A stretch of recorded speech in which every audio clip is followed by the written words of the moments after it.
Recording by SS recording studio Bajitpur Manigachhi.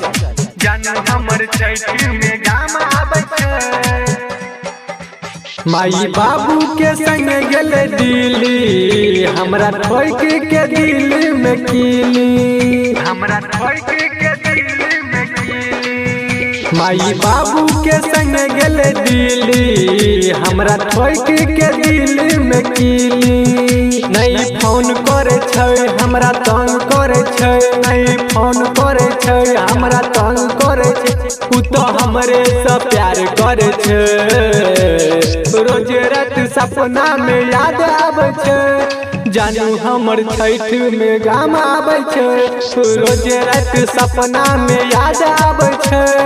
जानू हमर छठ में गाम आवे छै।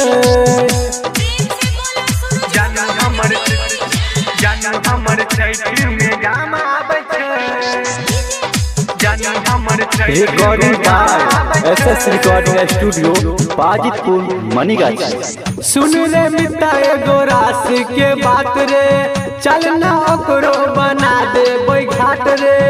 अपना घाट पर ओकरा बुलेबै, संग में हम छुर छुरी उड़ेबै। सुन रे मिता एगो रास के बात रे, चल ना ओकरो बना देबै घाट रे। अपना घाट पर ओकरा बुलेबै, संग में हम छुर छुरी उड़ेबै।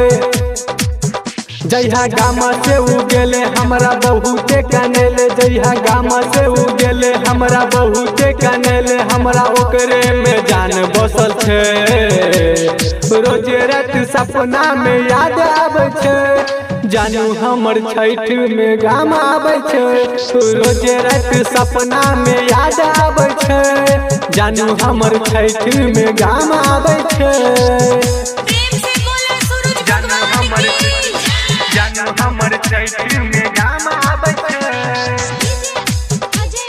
Recording by SS recording studio Bajitpur Manigachhi.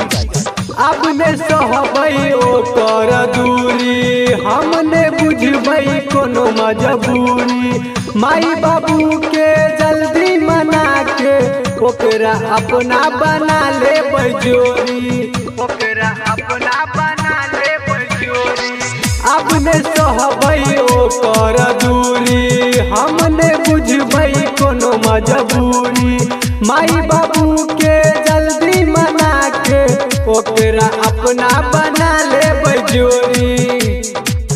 Writer रोशन के बुलेबै घाट पर डीजे बजेबै, राइटर रोशन के बुलेबै घाट पर डीजे बजेबै। राम अपन दिल के बात कहै छै, रोज रात सपना में याद आवे छै। जानू हमर छठ में गाम आवे छै, रोज रात सपना में याद आवे छै। जानू हमर छठ में गाम आवे छै।